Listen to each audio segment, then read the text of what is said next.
Сәлем қыздар, сізге осыдан алдыңғы видеода жеңіл босану туралы айтқанмын, және сонда малина жапырақтарын қалай дайындап, кептіріп сақтау жолдарында көрсетемін. Видеоны соңына дейін қараңыздар.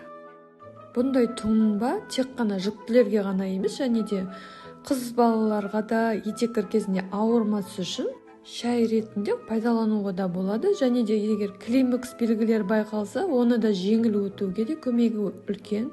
Видеода көріп тұрғаныңыздай, таңқурай жапырақтары осындай болады, кептірілген түрі. Бұны қараңғы, салқын жерде сақтағаныңыз дұрыс болады.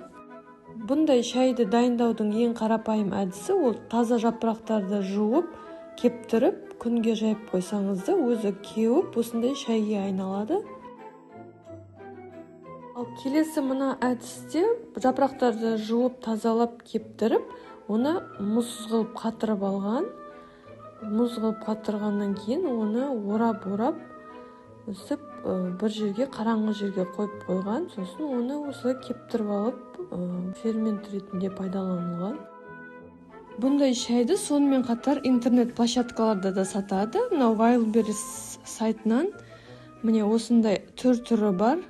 Ең бастысы құрамында малина деген жазу болу керек. Листья малина деп тұрады, немесе малинаның дәмі бар дегенмен шатастырып жүрмеңіздер. Бұл жерде жапырағы болу керек. Жапырағынан шай жасап, осылай ішуге болады. Осымен видеоның соңына жеттік.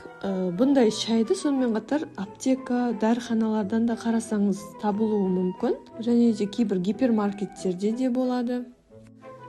Достар, лайк басып, комментарий жазыңыздар. Сұрақтарыңыз болса егерде, және подписаться етіңіздер.